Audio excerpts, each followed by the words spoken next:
Hello students, welcome to the session. स्वागत है आप सभी का आज के हमारे इस कार्यक्रम में। जैसा आप जानते हैं, एनसीईआरटीज यूपीएससी की तैयारी में एक बहुत ज़्यादा महत्व रखती हैं और हम उन्हीं एनसीईआरटीज को कवर करने का प्रयास यहाँ पर कर रहे हैं। हमारे कई सारे सेशंस ऑलरेडी हो चुके हैं। हम 6 से लेकर के 10th क्लास तक की एनसीईआरटी सारी यहाँ पर कवर करने वाले हैं। 11th और 12th के भी कुछ पार्ट्स जो है वो कवर करेंगे।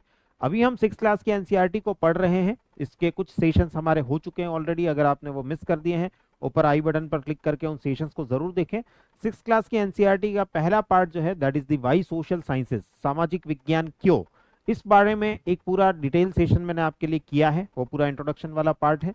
देन जो चैप्टर 1 था उसके अलग अलग हिस्से थे, जैसे मैप वाला पार्ट था, उसका एक अलग से सेशन किया है मैंने आपके लिए। लैटिट्यूड्स, अक्षांश के लिए पूरा एक अलग से सेशन किया है हमने, वहां पर डिटेल में बात करी है। जो देशांतर हैं, लॉन्गिट्यूड्स हैं, उनके बारे में डिटेल सेशन हमने किया है। ऐसे बहुत सारे सेशन, चैप्टर 2 भी जो है वो हमने कंप्लीट किया है। आज हम बढ़ रहे हैं 6 क्लास की एनसीईआरटी के चैप्टर 3 की तरफ, जो कि है लैंड फॉर्म्स एंड लाइफ। इस पृथ्वी पर कौन कौन से स्थल रूप हैं लैंड फॉर्म्स है, और उनके अकॉर्डिंगली लाइफ, जीवन किस प्रकार से चलता है। तो इस पूरे फिनोमिनन को या इस पूरी घटना को समझाने का प्रयास ये एक चैप्टर जो है वो करता है। हालांकि इसमें जो बात होने वाली है वो आगे अगली कक्षाओं में 9, 10, 11, 12 की जो एनसीईआरटीज है उनमें डिटेल में बात होती है। लेकिन यहाँ पर भी कुछ इंपॉर्टेंट पॉइंट्स हैं, कुछ इंपॉर्टेंट चीजें हैं जो बहुत आसानी से, बहुत सरल भाषा में समझा रखी है। तो आज के इस सेशन में हम उन बहुत छोटी छोटी छोटी छोटी लेकिन बहुत इंपॉर्टेंट जो बातें हैं उनको समझने का प्रयास करेंगे। चलिए तो स्टार्ट करते हैं।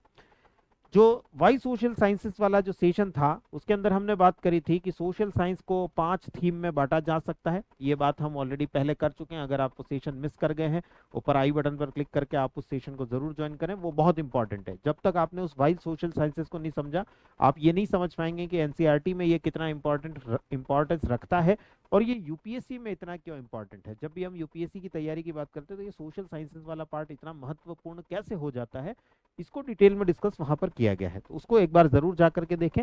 वहां पर हमने इन 5 थीम्स के बारे में बात करी है। हम फिलहाल फर्स्ट थीम जो है उस पर चल रहे हैं, और फर्स्ट थीम में इन्होंने, एनसीईआरटी ने ही 3 चीजें बताई है। पहला है लोकेटिंग प्लेसेस ऑन दी अर्थ, इस धरती पर किसी जगह को कैसे लोकेट किया जाए। हिंदी में कहूं तो पृथ्वी पर स्थानों की स्थिति। ये पूरा जो थीम है इसका नाम है भारत एवं विश्व भूभाग एवं उनके निवासी। Theme A, India and the world, land and the people. ये पार्ट हम ऑलरेडी कवर कर चुके हैं, डिटेल में कवर कर रहे हैं। इसका फर्स्ट पार्ट था locating places on the earth, हमने कंप्लीट किया। इसको 3 सेशंस में कंप्लीट किया। एक, प्लेसेस को लोकेट कैसे किया जाए उसके लिए मैप्स की जरूरत होती है, मानचित्रों की आवश्यकता होती है, वो हमने डिटेल में कवर किया है। देन लैटिट्यूड्स, अक्षांश क्या होते हैं, ये हमने डिटेल में कवर किया है। लॉन्गिट्यूड्स, देशांतर क्या होते हैं, ये हमने डिटेल में कवर किया। देन बात करते हैं सेकंड चैप्टर की, जो कि इसी 6 क्लास की एनसीईआरटी का सेकंड चैप्टर है। और एनसीईआरटी के अकॉर्डिंग सोशल साइंसेस की जो थीम ए है उसका सेकंड पार्ट होना चाहिए। यानी जब भी आप सोशल साइंसेस को पढ़ रहे हो, जब भी आप सामाजिक विज्ञान को पढ़ रहे हो, तो आपका पढ़ने का जो तरीका है वो इसी प्रकार होना चाहिए कि आप सबसे पहले प्लेसेस को लोकेट कैसे करें ये जाने, स्थानों का पृथ्वी पर उनकी स्थान कैसे निकाला जाए ये जाने। दूसरे नंबर पर आप महासागर और महाद्वीप को जानेंगे, जो ऑलरेडी सेशन में आपके लिए कर चुका हूं। सेकंड चैप्टर का सेशन हमारा हो चुका है। अगर आपसे मिस हुआ है, ऊपर आई बटन पर जाके क्लिक करके देख सकते हैं। थर्ड पार्ट आता है लैंड फॉर्म्स एंड लाइफ। ये जो स्थल रूप है, जो जमीन है, इस पर जो जीवन है, हम स्पेशली बात यहां पर जीवन की करने वाले, लाइफ की करने वाले, एंड वो बात सिर्फ और सिर्फ जमीन की, स्थल की होने वाली, ओशियंस की नहीं होने वाली। ये पर्टिकुलर चैप्टर जो है वो डील करता है लैंड फॉर्म्स एंड लाइफ के साथ में, स्थल रूप और जीवन, मानव जीवन। स्पेशली ये बात जो है वो मानव जीवन के बारे में होने वाली है। अभी तक जो 2 चैप्टर्स थे एनसीईआरटी के जो हमने कवर किए हैं, उनमें स्पेशली ह्यूमंस के बारे में कोई बात नहीं हुई है, मानव के बारे में कोई बात नहीं हुई है।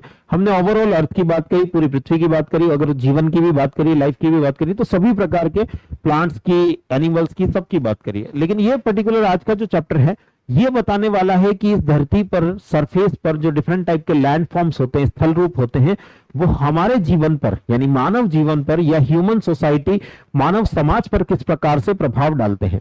तो यहां से मानव जो है वो इंट्रोड्यूस होना स्टार्ट हो रहा है। इस चैप्टर से अगर आप देखेंगे तो ह्यूमंस के बारे में, मानव के बारे में कुछ बातें होना प्रारंभ हो रही है। तो इसी चैप्टर को आज हम कवर करने वाले। ये एनसीईआरटी का चैप्टर 1 है, ये एनसीईआरटी का चैप्टर 2 है, और ये एनसीईआरटी का चैप्टर 3 है, और हम इसी चैप्टर 3 को आज डिस्कस करने जा रहे हैं। राइट, चलिए तो स्टार्ट करते हैं। सबसे पहले ये जो चैप्टर है ये माउंटेन्स के बारे में बात करता है। मैं पहले थोड़ा सा बात जो है वो कर लेता हूं लैंडफॉर्म्स की, क्योंकि इस चैप्टर का नाम है लैंडफॉर्म्स एंड लाइफ।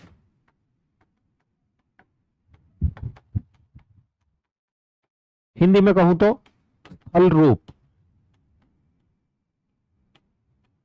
तो इस शब्द को जब भी कभी ऐसा कोई भारी शब्द आपको दिखाई दे, उस शब्द को तोड़ने का प्रयास करो, छोटे छोटे टुकड़ों में तोड़ करके देखो, आपको थोड़ी कहानी समझ आने लगेगी कि ये क्या कहना चाह रहा होगा।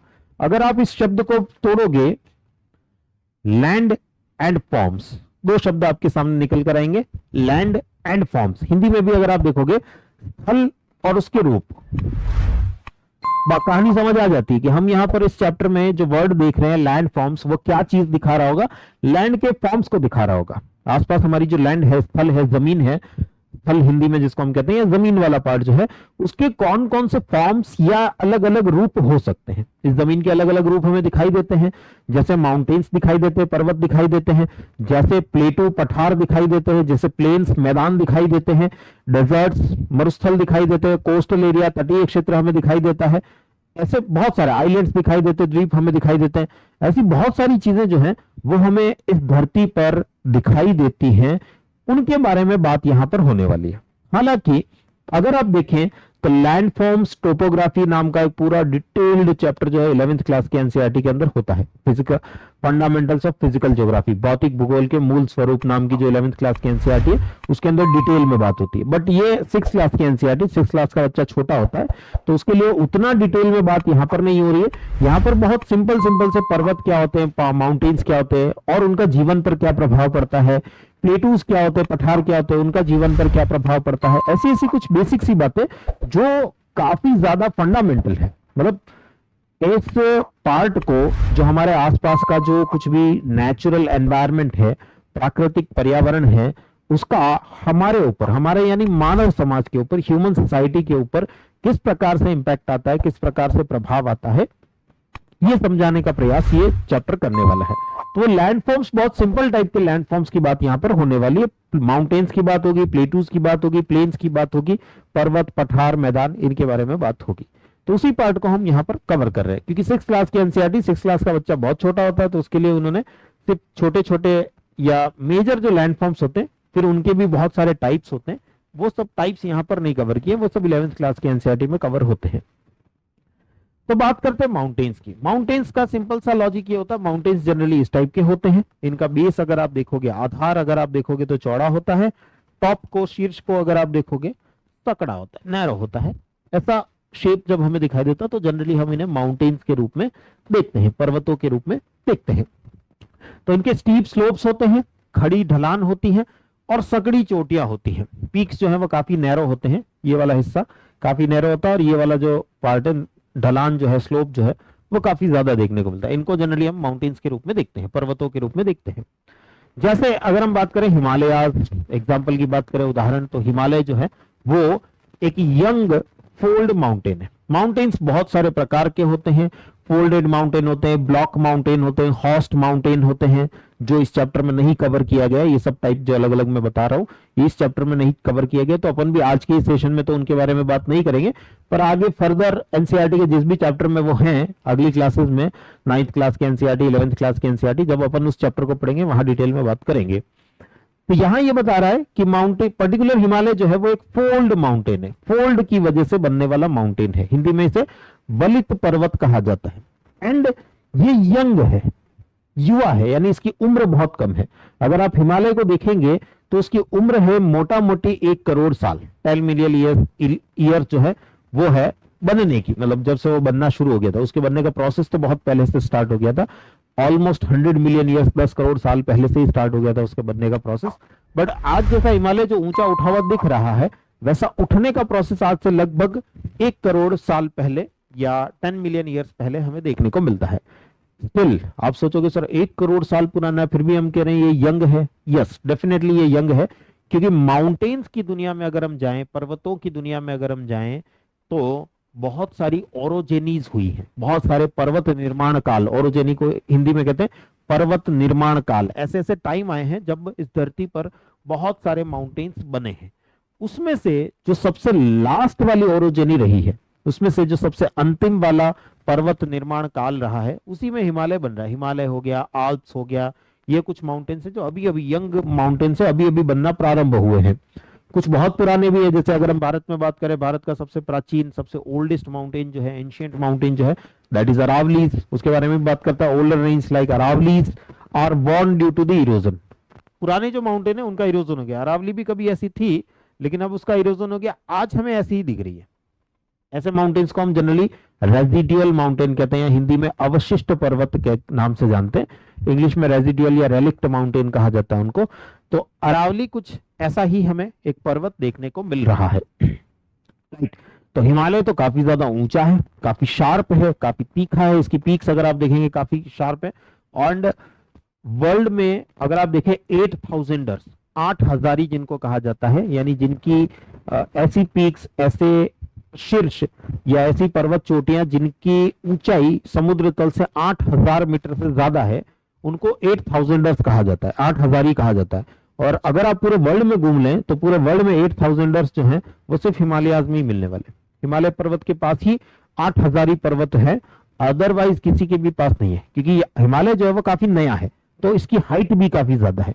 जबकि अगर आप ओल्ड माउंटेन्स पे जाएं, अरावली की हाइट अगर आप देखेंगे 1722 मीटर, 1722 मीटर गुरु शिखर जो है उसकी हाईएस्ट पीक हमें देखने को मिलती है, विच इज क्वाइट लो। कहाँ? हिमालय की हाइट विच इज 8848 मीटर। दुनिया की सबसे ऊंची चोटी माउंट एवरेस्ट जिसको हम कहते हैं वो 8848 मीटर, या सागरमाथा जिसको कहते हैं, या कोमोलुंगमा जिसको कहते हैं, माउंट कोमोलुंगमा, उसकी हाइट 8848 मीटर हिमालय की। और यहाँ देखो अरावली की अगर हम बात करें तो अरावली की हाईएस्ट पीक है 1722 मीटर, 1722 मीटर बस। अगर आप देखेंगे तो 6 गुना 7 गुना के आसपास जो है ये आपको दिखाई देगी, 6 टाइम्स 7 टाइम्स जो है वो आपको दिखाई देगी। तो ऐसे में यहाँ ये समझना जरूरी हो जाता है कि माउंटेन्स की जो एज होती है, उम्र होती है, उसके अकॉर्डिंगली उनकी हाइट एंड स्लोप चेंज होते हैं। अगली चीज जो समझने की है यहाँ पर वो ये है, क्योंकि हिमालय एक यंग माउंटेन है तो इसकी एक तो हाइट बहुत ज्यादा मिल रही है, हाइट ज्यादा मिलेगी यंग माउंटेन की, और ये जो स्लोप आप देख रहे हो, ढाल जो आप देख रहे हो, वो भी हमें ज्यादा देखने को मिलेगा। वहीं अगर आप आएंगे अरावली पर, अरावली एक ओल्ड माउंटेन है, पुराना पर्वत है। पुराने पर्वत में हमें क्या मिलता है? पीक, उसकी जो शीर्ष है, उसकी जो चोटी है, वो भी हमें कम ऊंचाई देखने को मिल रही है, और साथ ही जो स्लोप आपको दिख रहा है वो भी मंद ढाल है, जेंटल स्लोप जिसे हम कहते हैं, वैसा जेंटल स्लोप, वैसा मंद ढाल आपको देखने को मिल रहा है। तो ऐसे में हम ये बात साफ साफ देख पाते हैं कि अगर कोई माउंटेन यंग है तो शार्प एंड हाई होगा, काफी तीखा होगा, और उसकी हाइट ज्यादा होगी, जैसे कि हिमालय। और अगर वो ओल्ड है, पुराना है, तो एक तो वो लो होगा, हाइट बहुत ज्यादा नहीं होगी, और राउंडेड होगा। उसके जो स्लोप होंगे, जो ढाल होंगे, वो हमें मंद ढाल या जेंटल स्लोप देखने को मिलेगा। राइट, ये कुछ बात जो है वो माउंटेन्स के बारे में यहाँ डिटेल में डिस्कशन जो है वो हो रहा है। चैप्टर में काफी डिटेल में डिस्कशन है, मैं मोटा मोटी उस चैप्टर जो है या ये पर्टिकुलर पार्ट जो है वो समझाना क्या चाह रहा है ये आपको बता रहा हूँ। जैसा मैं पहले भी कह चुका हूं, ये क्लासेस एनसीईआरटी का सब्स्टिट्यूट नहीं है। आप ये सोचोगे हम ये क्लासेस देख लेंगे और हमें सारी एनसीईआरटी का ज्ञान मिल जाएगा, नहीं हो सकता। एनसीईआरटी एक ऐसी चीज है जिसको आप 10 बार भी पढ़ोगे तब भी कम लगेगा, आप 20 बार भी पढ़ोगे तब भी ऐसा लगेगा अरे ये पॉइंट तो हमने 20 बार पढ़ लिया एनसीईआरटी को, इसके बाद भी ये पॉइंट हमसे छूट गया था। ये इतनी बारीक सी बात, कहीं एक छोटा सा शब्द लिखा होगा, कहीं एक छोटी सी लाइन लिखी होगी और वो आपसे मिस हो रही होगी, अभी तक आप उसके ऊपर ध्यान नहीं दिए होंगे, लेकिन 20वीं बार पढ़ने पर, 25वीं बार पढ़ने पर हो सकता है आपका ध्यान वहां पर जाएगा। तो एनसीईआरटीज जो है वो कभी भी स्किप नहीं की जा सकती। एनसीईआरटीज बच्चे जनरली जो है वो रटने के दृष्टिकोण से पढ़ते हैं, तो रटने का दृष्टिकोण छोड़ दें, उस वजह से ये क्लासेस जो है वो आपके लिए लाई गई है कि आप रटने के दृष्टिकोण से पढ़ोगे तो ना यूपीएससी का प्रीलिम्स क्लियर होना है ना मेंस क्लियर होना है। वहां सब कुछ कंसेप्ट समझने, वहां अवधारणाओं को समझना है, और उन अवधारणाओं को समझ पाए आप, ये अप्रोच आपकी डेवलप हो सके, इसके लिए ये सेशंस आपके लिए लाए गए हैं, ताकि आप एक मोटा मोटी चीज को समझे कि ये चैप्टर क्या कहना चाह रहा है, और फिर जाकर के उस चैप्टर को पढ़ें। इस वीडियो को देखें, उसके बाद आप डेफिनेटली उस चैप्टर को जाकर के पढ़िए, आपको चैप्टर में लिखी हुई हर बात, हर चीज समझ आएगी। फिर उसको बार बार रिवाइज करिए, एक बार पढ़ा, दूसरी बार पढ़िए, तीसरी बार पढ़िए, चौथी बार पढ़िए, आपको बहुत सारे एनलाइटनमेंट जो है, बहुत सारा ज्ञान जो है, बहुत सारा प्रकाश जो है अपने अंदर से आता हुआ दिखाई देगा कि हाँ हम अब इस पार्ट के, इस टॉपिक के एक्सपर्ट होते चले जा रहे हैं। जब आप 3 4 बार 5 बार रीडिंग कर चुके होंगे इस सेशन को देखने के बाद, 5 बार, अगर आप इस सेशन को देखे बिना एनसीईआरटी पढ़ रहे हैं तो कम से कम 10 12 बार तो पढ़ना ही पड़ेगा, तभी जा करके आपको वो पॉइंट, वो सारी बातें समझ आएंगी। राइट। तो माउंटेन्स के बारे में एक ऐसा डिस्क्रिप्शन एनसीईआरटी के 6th क्लास की 3rd चैप्टर जो है लैंडफॉर्म्स एंड लाइफ, स्थल रूप और जीवन, उसके अंदर हमें देखने को मिलता है। अब ये तो बात हुई इस टोपोग्राफी के बारे में, जैसा चैप्टर का नाम है लैंडफॉर्म्स एंड लाइफ, स्थल रूप और जीवन। अभी तक बात हमने सिर्फ लैंडफॉर्म की करी। लैंडफॉर्म में भी एक टाइप का लैंडफॉर्म, एक प्रकार का स्थल रूप जिसको हम माउंटेन या पर्वत कहते हैं, उस पर्वत या माउंटेन के बारे में बात करी। अब यह जीवन पर क्या प्रभाव डालेगा, लाइफ पर क्या इंपैक्ट डालेगा, इसको समझने की कोशिश करते हैं। स्पेशली एनसीईआरटी का ये पर्टिकुलर चैप्टर जो है वो मानव जीवन पर इसकी बात करता है, ह्यूमन लाइफ पर इसका क्या इंपैक्ट आता है, कैसे आता है, इसको समझाता है। तो लाइफ इन माउंटेन ये बताता है, अगर आप माउंटेनियस रीजन में हो, पर्वतीय क्षेत्र में हो, तो डेफिनेटली यहाँ पर ढाल होगा, काफी ज्यादा स्लोप होगा, तो यहाँ आप एग्रीकल्चर इतनी आसानी से नहीं कर पाओगे। ऐसा प्लेन एरिया हो, समतल क्षेत्र हो, मैदानी क्षेत्र जिसको हम कहते हैं, वहां अगर आप, और ढाल कम होगा, स्लोप कम होगा, आप आसानी से खेती कर सकते हो, कोई समस्या ज्यादा है नहीं। लेकिन अगर ऐसा एरिया है जहां स्लोप ज्यादा है, ढाल ज्यादा है, अगर आप खेती करने जाओगे, मिट्टी डालोगे, मिट्टी तो बह करके नीचे चली जाएगी। हो सकता है आपके डालने से बह करके ना जाए, बट हवा के साथ, पानी के साथ बह करके अल्टीमेटली नीचे चली जाएगी। तो ऐसे में ये लोग जो एग्रीकल्चर करते हैं, जो कृषि करते हैं, वो करने का तरीका बदल जाता है। मानव का, जनरली हम जो एक वर्ड पढ़ते हैं एनवायरनमेंट, एनवायरनमेंट के कुछ सेशंस जो है वो मैं आपके लिए कर चुका हूँ, ऊपर आई बटन पर क्लिक करना, आपको सेशंस मिलेंगे, उनमें भी आगे वीडियोस जो है वो आपको मिलेंगे। एनवायरनमेंट एंड इकोलॉजी बहुत ज्यादा इंपॉर्टेंट सेक्शन है यूपीएससी के लिए। पिछले कुछ सालों से अगर आप देखेंगे तो क्वेश्चंस लगातार बढ़ते ही चले जा रहे हैं, प्रीलिम्स में स्पेशली।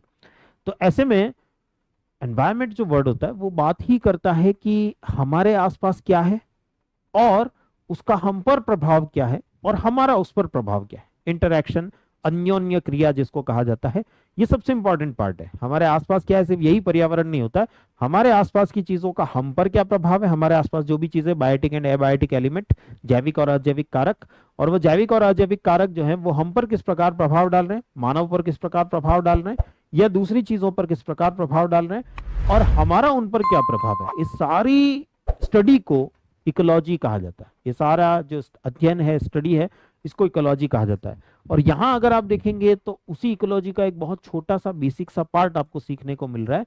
पूरी इकोलॉजी तो नहीं सीखने को मिल रही, लेकिन उसका एक बहुत छोटा सा हिस्सा आपको सीखने को मिल रहा है, क्योंकि क्लास छोटी है, 6th क्लास की एनसीईआरटी है, वो एक छोटे बच्चे के लिए लिखी गई है, जो 14 15 साल का बच्चा है, 13 14 साल का बच्चा है, उसके लिए लिखी गई है। तो वो बेचारा ज्यादा डिटेल में नहीं समझ पाएगा ना, तो इसीलिए बहुत सिंपल सिंपल सी बातें यहाँ पर समझाई गई है। तो उसमें वो बेसिक इकोलॉजी का जो एक मामूली सा कंसेप्ट है, लगता मामूली सा है लेकिन है इंपॉर्टेंट है, वो यहाँ पर समझाया गया है कि अगर ऐसा रीजन होगा तो मानव जो है उसने अपनी बुद्धिमत्ता का, अपनी कॉन्शियसनेस का उपयोग करके यहाँ पर एक तरीका, एक टेक्निक डेवलप कर ली है, एक तरीका विकसित कर लिया है कि हम यहाँ पर फार्मिंग करते हैं, नॉर्मल फार्मिंग ना करके टेरेस फार्मिंग करते हैं। हिंदी में जैसे कहा जाता है सीढ़ी नुमा खेती। यानी इस माउंटेन को आप क्या करो, जैसा आप यहाँ पर फोटो देख रहे होंगे, मैं इस फोटो को थोड़ा और जूम कर देता हूँ, कहानी आपको ज्यादा अच्छे से समझ आएगी।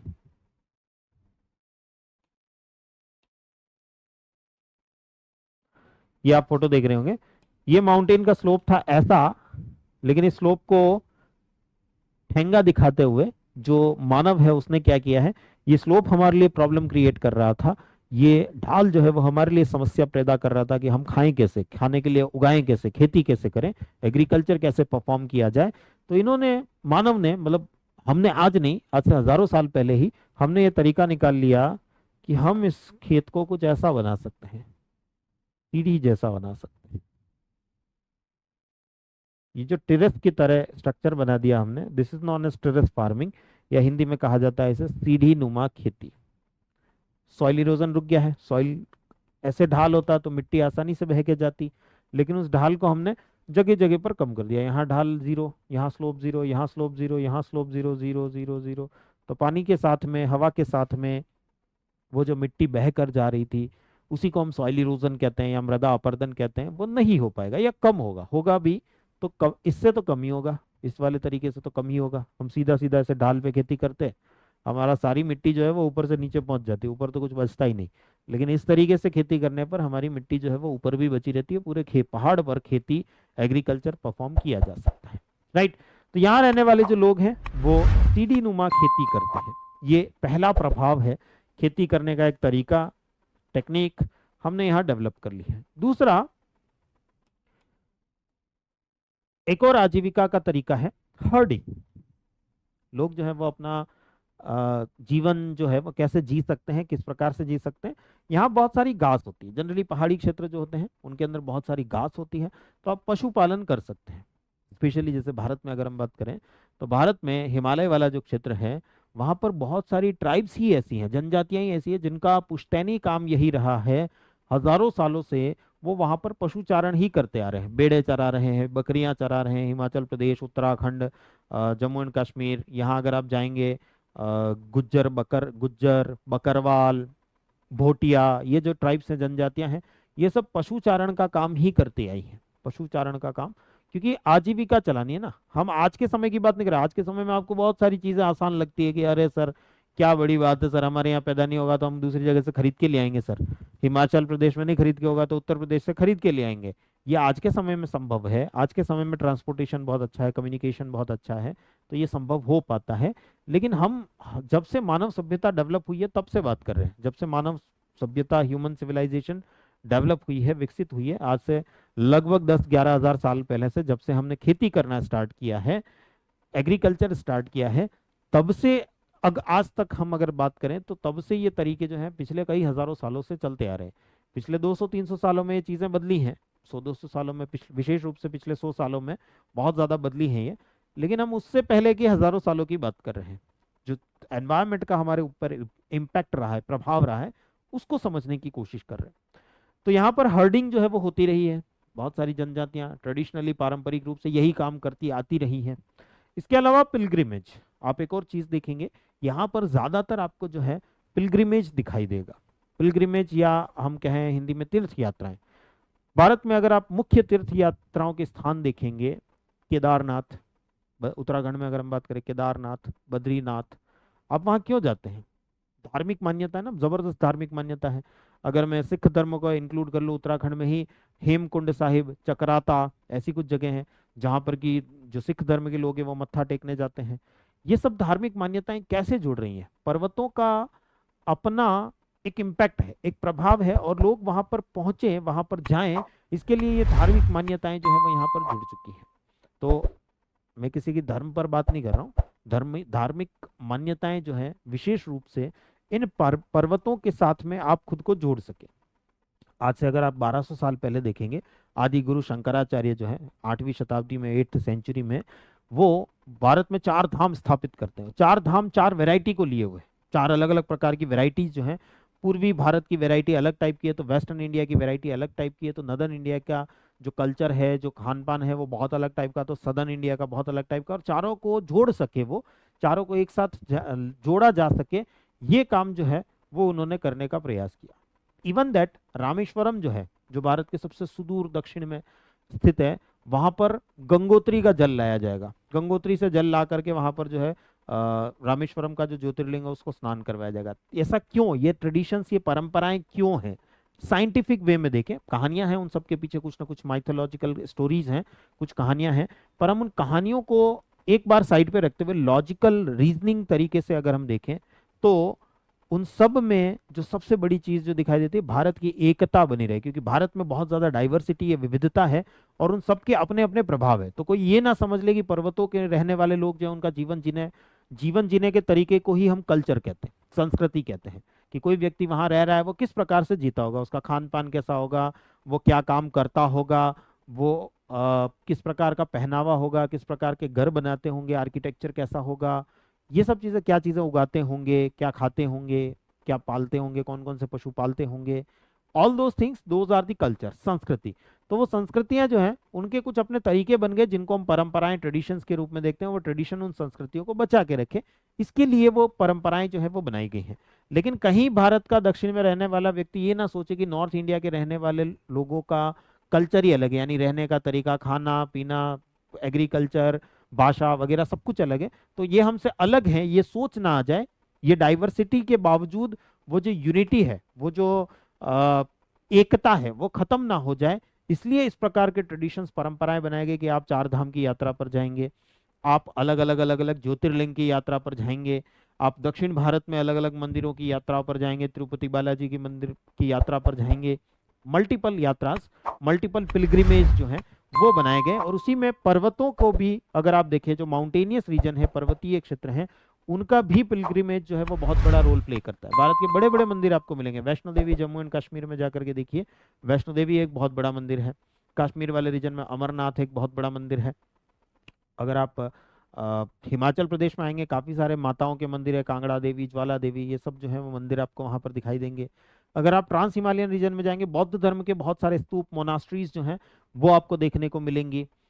चाहे हिमाचल प्रदेश की बात करें, चाहे लद्दाख की बात करें, चाहे सिक्किम की बात करें, चाहे अरुणाचल प्रदेश की बात करें, ट्रांस हिमालयन रीजन, हिमालय के पार वाला क्षेत्र जहाँ बौद्ध धर्म अभी भी काफी हद तक जिंदा है, वहां पर आपको ज्यादातर मोनास्ट्रीज देखने को मिलेंगी। तो ये सब तरीके हैं लोगों का, जो वहाँ के जो लोग हैं उनकी। आप किसी भी मंदिर पे जाएंगे, मंदिर की अपनी एक इकोनॉमी चलती है, टेम्पल इकोनॉमी एक वर्ड होता है, टेम्पल इकोनॉमी, मंदिर की अपनी एक अर्थव्यवस्था होती है। एक मंदिर भले ही वहां पर हो, उस मंदिर की वजह से कई हजारों लोगों का, या बड़ा मंदिर हो तो कई लाखों लोगों का जो है रोजगार चलता है। एक मंदिर की वजह से कई लाखों लोगों का रोजगार चलता है। बड़ा मंदिर है तो लाखों लोग, छोटा मंदिर भी है तो भी हजारों लोग या कई सौ लोग, छोटा सा भी मंदिर, किसी गांव में छोटा सा मंदिर भी हो तब भी कई लोगों का रोजगार उसी मंदिर की वजह से चल रहा होता है। तो लोगों को एम्प्लॉयमेंट मिल सके, that is the basic logic, उसके पीछे का जो लॉजिक है वो ये हमें देखने को मिलता है। एंड आज के समय में अगर हम बात करें तो टूरिज्म, पर्यटन, ये भी एक बड़ी जबरदस्त चीज है, जो स्पेशली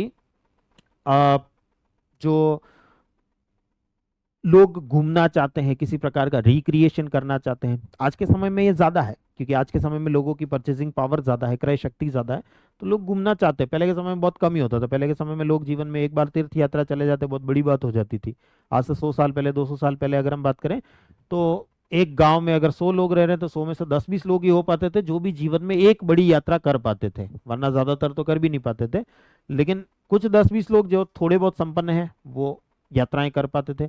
आज के समय पर ट्रांसपोर्टेशन के मीडियम्स बहुत ज़्यादा हैं, सस्ते मीडियम्स भी हैं, वाटर ट्रांसपोर्टेशन, रेलवे ट्रांसपोर्टेशन, जिनसे काफ़ी कम लागत में हम यात्राएं कर सकते हैं।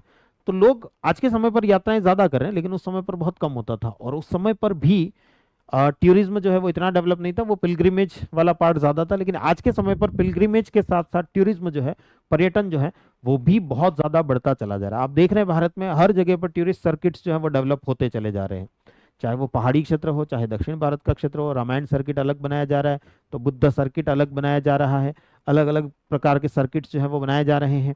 ज्योतिर्लिंग का सर्किट जो है वो बनाया जा रहा है, ओंकारेश्वर सर्किट जो है वो बनाया जा रहा है। ऐसे बहुत सारे सर्किट्स जो है वो बनाए जा रहे हैं, जिनसे कि अल्टीमेटली इंडिया में टूरिज्म जो है, पर्यटन जो है, उसको बढ़ावा दिया जा सके। और पर्यटन करेगा क्या, स्पेशली लोगों की आजीविका बढ़ाएगा, उस जगह की जो इकोनॉमी है, उस जगह की जो अर्थव्यवस्था है उसको बूस्ट करेगा, उसको बढ़ावा देगा।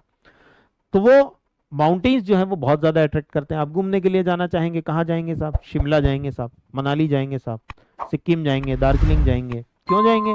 All those things are mountainous region, पर्वतीय क्षेत्र हैं। वो सारे प्लेसेस जो आप देख रहे हो वो सब के सब पर्वतीय क्षेत्र हैं, और टूरिज्म को एक जबरदस्त बूस्ट जो है यहाँ से मिलता है। हालांकि आज के समय में अगर हम बात करें तो इससे काफी ज्यादा एनवायरमेंटल स्ट्रेस भी होता है, पर्यावरण पर अत्यधिक दबाव जो है वो भी हमें देखने को मिलता है। बट स्टिल हम इसका भी सोल्यूशन ले आए हैं, इको टूरिज्म जिसको हम कहते हैं। पर्यावरणीय रूप से जो पर्यटन हो पाता, पर्यावरण को बिना नुकसान पहुंचाए जो पर्यटन हो पाता, that is the eco tourism, वो भी हम ले आए हैं, ताकि हम टूरिज्म सेक्टर से जो कमाई है, सर्विस सेक्टर का एक बहुत बड़ा सेक्टर है भारत में, टूरिज्म सेक्टर का एक बहुत बड़ा रोल है। जीडीपी में अगर आप देखेंगे तो बहुत बड़ा योगदान है। जीडीपी में जो योगदान देने वाले बड़े बड़े सर्विस सेक्टर हैं, सेवा क्षेत्र हैं, उनमें एक बड़ा रोल जो है वो इसका रहता है, टूरिज्म का रहता है। तो ऐसे में टूरिज्म जो है वो बहुत इंपॉर्टेंट हो जाता है। और इसीलिए एनवायरनमेंट को अगर इससे नुकसान है तो एनवायरनमेंट के नुकसान को कम करते हुए या खत्म करते हुए भी टूरिज्म किया जा सकता है, जो हम इको टूरिज्म के रूप में देखते हैं। राइट, ये कुछ तरीके हैं, जीवन जीने के तरीके जो है वो पर्वतों में हमें देखने को मिलते हैं। मैंने कुछ टॉपिक्स को कुछ ज्यादा ही डिटेल में डिस्कस कर लिया है, जो कि आगे 9th 10th 11th 12th में करने थे, बट कोई बात नहीं, हम आगे जब पढ़ेंगे तो फिर से इनके बारे में डिस्कशन हमारा होगा।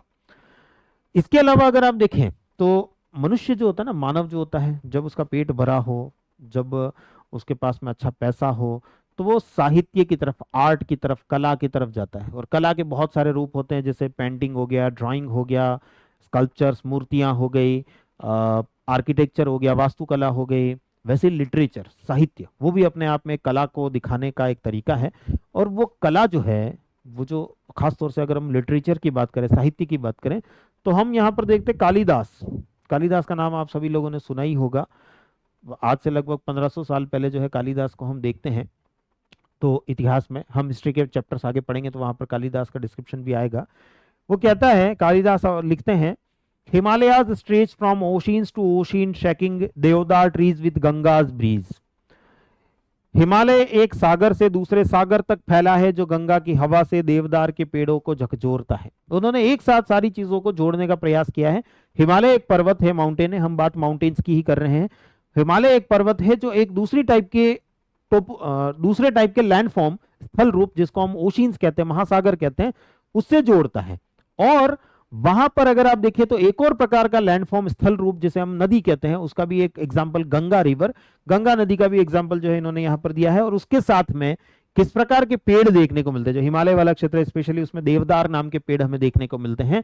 उन सबको एक साथ जोड़ने का प्रयास कालिदास ने किया है। मतलब हम जो अभी ये इस चैप्टर में समझने की कोशिश कर रहे हैं, ये ऐसा नहीं है कि हम आज ही समझने का प्रयास कर रहे हैं। आज से 1500 साल पहले कालिदास जो है वो अपने काम में, उनका जो रिटर्न वर्क है उसके अंदर ये सब चीजें समझाने की प्रयास कर रहे हैं। बस उनका कहने का तरीका थोड़ा अलग है, अपन एकदम डिटेल में, डेप्थ में जाके समझ रहे हैं। वो जो लिटरेचर की जो लैंग्वेज होती है, भाषा की जो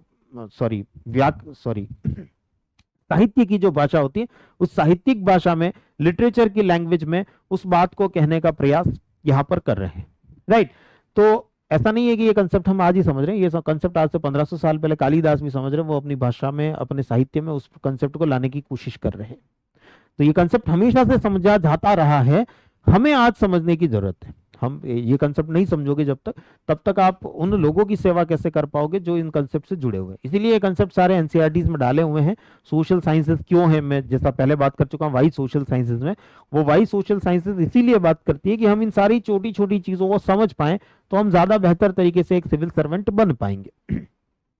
जैसे मैं जो पिलग्रिमेज की बात कर रहा था, यमुनोत्री, गंगोत्री, केदारनाथ, बद्रीनाथ, जो उत्तराखंड के 4 धाम कहलाते हैं, वो पूरा पर्वतीय क्षेत्र, जबरदस्त पर्वतीय क्षेत्र, मतलब पर्वतीय क्षेत्र में भी एकदम आप जिसको कह सकते हो apex of the mountainous region, एकदम सर्वोच्च पार्ट, जहां जबरदस्त कठिनाइयां हैं। आज के समय में भी, आज जब हमारे पास में इतनी टेक्नोलॉजी है, इतनी सड़कें, इतना ट्रांसपोर्टेशन, इतना कम्युनिकेशन, इतना व्हीकल्स, गाड़ियां, सब कुछ बना चुके हैं, इसके बावजूद भी आज भी समस्या आती है वहां पर जाने में, वहां पर पहुंचने में। तो पुराने समय में तो सोचो लोग कैसे ही जाते होंगे वहां पर। आज से 100 साल, 200 साल, 500 साल, 1000 साल पहले अगर हम बात करें, तो लोगों को कितनी समस्याएं यहाँ पर जो है फेस करनी पड़ती होंगी। स्टिल जाते थे, लेकिन फिर भी जाते थे। वो पिलग्रिमेज वाला पार्ट जो है वो फिर भी तब भी अस्तित्वमान था, एग्जिस्टेंस में था। राइट। तो लिटरेरी पार्ट से अगर हम जोड़ें, साहित्य से अगर हम जोड़ें, तो भी कालिदास के वर्णन में हमें माउंटेन्स जो हैं, साथ साथ में रिवर्स, गंगा नदी, साथ साथ में देवदार के पेड़, जो कि एक प्रकार का नेचुरल वेजिटेशन है, प्राकृतिक वनस्पति है, और साथ साथ में ओशियंस, महासागर, जो कि एक प्रकार का लैंडफॉर्म है, सबको एक साथ उन्होंने कनेक्ट करने का प्रयास किया है। माउंटेन्स के बाद नेक्स्ट बात करते हैं प्लेटूज की। प्लेटू एक ऐसा पार्ट होता है जो आसपास के क्षेत्र से ऊंचा होता है, ऊपर से फ्लैट होता है। जैसा आप यहां पर देख पा रहे होंगे, वो आसपास के क्षेत्र से ऊंचा होता है, लेकिन ऊपर से फ्लैट होता है। माउंटेन कैसे थे, आसपास के क्षेत्र से ऊंचे थे, लेकिन ऊपर से फ्लैट नहीं थे। दिस इज माउंटेन, पर्वत। लेकिन जो प्लेटू की हम बात करें, पठार की हम जो बात करें, पठार आसपास से ऊंचे होते हैं, लेकिन ऊपर से फ्लैट होते हैं। लेकिन एक बात और ध्यान रखनी है, प्लेटूज आर नॉट प्लेन्स। पठार और मैदान एक ही चीज नहीं होती। बच्चे कई बार सोचते हैं सर ये तो प्लेन है, ऊपर से फ्लैट है, ये तो प्लेन कहलाएगा, मैदान कहलाएगा। नहीं, मैदान जनरली निचले क्षेत्र होते हैं, लोअर एरियाज होते हैं, जहां हमें मैदान मिल सकते हैं। मैदान कभी भी इतने ऊंचे नहीं मिलेंगे, इतनी हाइट पर नहीं मिलेंगे। इतनी हाइट पर अगर कोई फ्लैट एरिया हमें दिख रहा है, एकदम समतल भाग हमें दिख रहा है, that will be known as plateau, उसे हम पठार के नाम से जानेंगे। पठार जो है रेज्ड होते हैं, ऊंचे होते हैं, फ्लैट सरफेस होती है। ऊंची उठी हुई फ्लैट सरफेस अगर हमें कहीं दिखाई दे रही है, तो हम उसे प्लेटू या पठार के रूप में देखेंगे। जैसे छोटा नागपुर का पठान, जैसे कि डेक्कन प्लेटू, दक्कन का पठार, ये सब जो है पठार है। हम आगे मैप्स के पार्ट में जब आएंगे, 9th क्लास के एनसीईआरटी में स्पेशली जब आएंगे, आगे 6-7 क्लास की एनसीईआरटी में भी, 7th और 8th क्लास की एनसीईआरटी में भी ये पार्ट आएगा। हम वहां पर मैप पर भी देखेंगे छोटा नागपुर प्लेटू कहाँ है, डेक्कन प्लेटू कहाँ है, सबके बारे में बात करेंगे। इनका सबसे बड़ी जो एडवांटेज है that is the store house of minerals. अगर आप छोटा नागपुर प्लेटू को ही देखें, छोटा नागपुर पठार को ही देखें, it is known as mineral heartland of India, भारत का खनिज हृदय स्थल।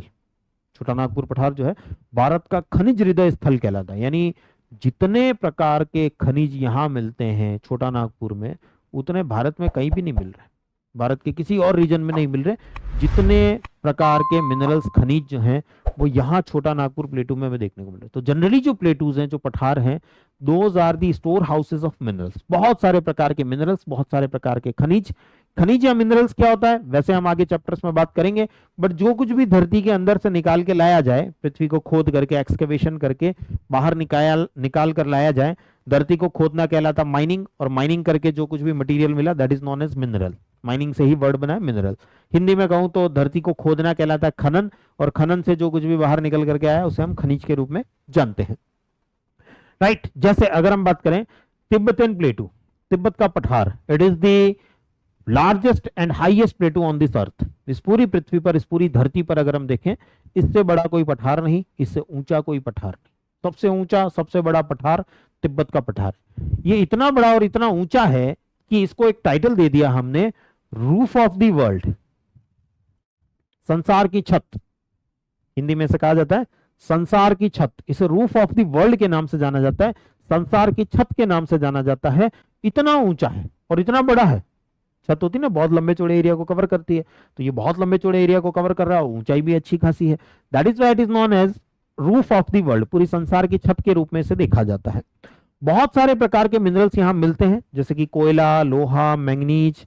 ये तो कुछ नाम एनसीईआरटी ने दे रखे हैं, लेकिन हम आगे जब पढ़ेंगे 9th क्लास की, 11th क्लास की एनसीईआरटी जब पढ़ेंगे, हम देखेंगे ऑलमोस्ट जिस टाइप का भी मिनरल आप देख रहे हो, जिस प्रकार का भी खनिज आप देख रहे हो, सोना, चांदी, लोहा, तांबा, कुछ भी, वो सब कुछ यहीं से निकल रहा है। इन्हीं प्लेटू से, पठारों से निकलता हुआ हमें दिखाई दे रहा है। ज्यादातर जो है मिनरल से ही, सॉरी, प्लेटूज से ही, पठारों से ही मिलता हुआ हमें दिखाई देता है। कुछ प्लेटूज, कुछ माउंटेन जो है वो आगे मैप में भी दे रखे, वो मैप वाला पार्ट भी अभी देखेंगे। जिनके पास में एटलस हो वो एटलस खोल लें, ना हो तो एटलीस्ट 6ठी क्लास की एनसीईआरटी तीसरा चैप्टर खोल लो, वहां मैप दे रखा है, उसको देखना है आपको। मैं जो कुछ भी दिखाऊंगा अभी थोड़ी देर में आगे बात होगी अपनी सेशन के एंड में, तो उस पर बात करेंगे, राइट। मैप भी देखेंगे, मैपिंग वाला पार्ट भी कवर करेंगे।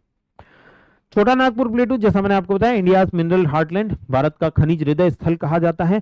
और ऐसे जो क्षेत्र होते हैं वहां पर कई बार हमें ब्लैक सॉइल मिलती है, जो लावा सॉइल भी कहलाती है, लावा से बनी होती है। ये कुछ प्लेटूज हैं, जैसे इंडिया में अगर हम बात करें डेक्कन प्लेटू, दक्कन का पठार, मालवा प्लेटू, मालवा का पठार, ये कुछ ऐसे रीजन है जहां पर की लावा सीधा बाहर निकल करके आया है। जो वॉल्केनिक एक्शन होता है, ज्वालामुखी क्रिया होती है, उस ज्वालामुखी क्रिया के द्वारा लावा जो है वो बाहर सरफेस पर आकर के फैल गया है।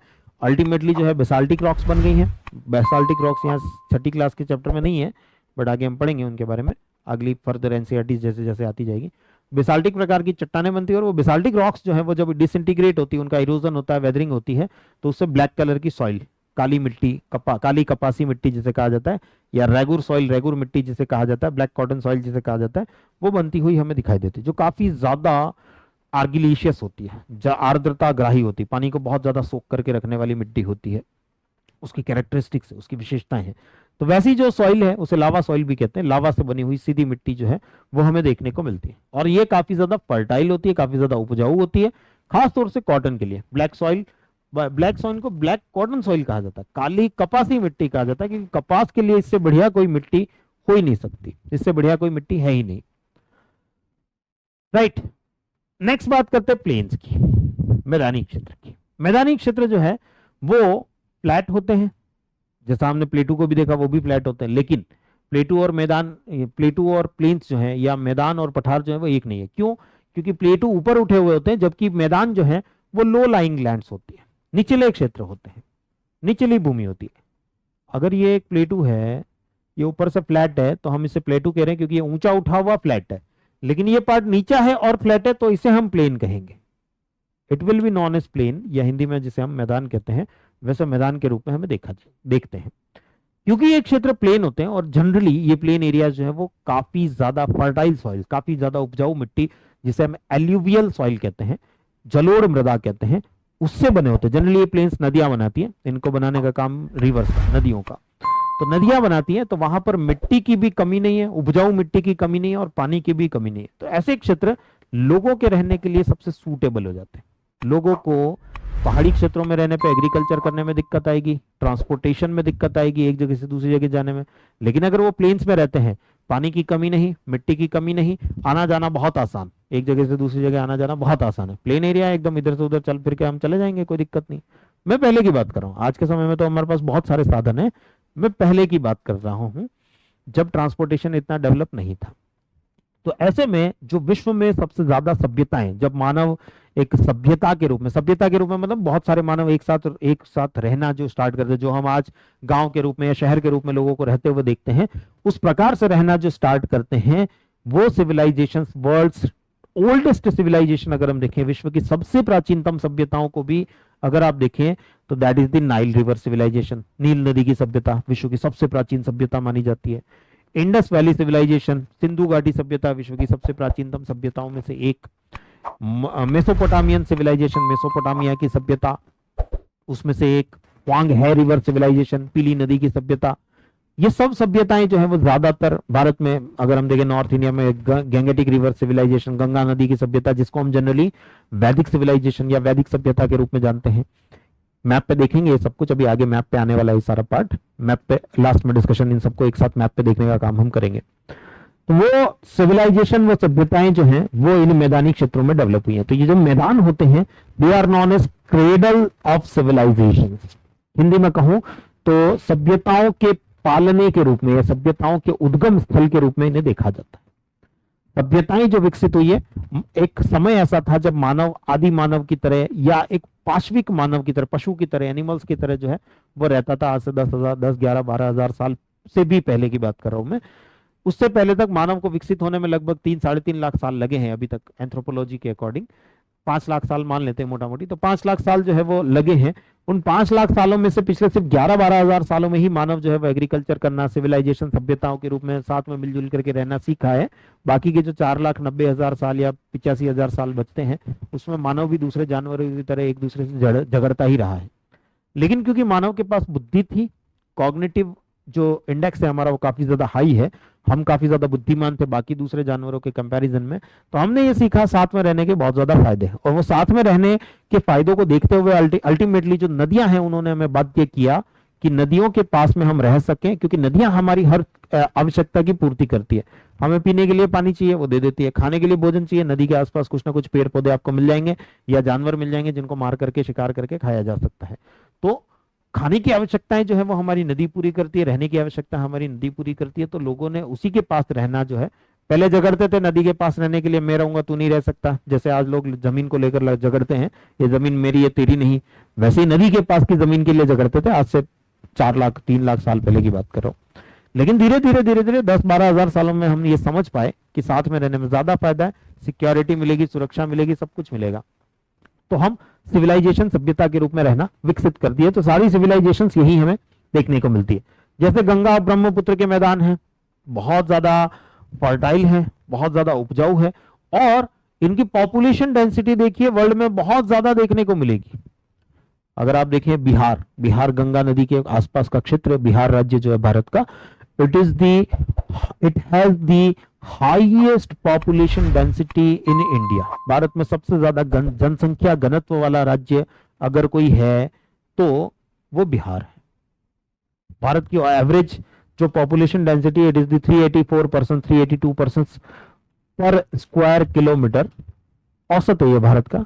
लेकिन अगर आप बिहार में जाएंगे, इट इज ऑलमोस्ट 1100% पर स्क्वायर किलोमीटर। 1087, 1088 ऐसी कुछ मिलती है हमें बिहार की, लास्ट 2011 सेंसस को अगर आप देखेंगे।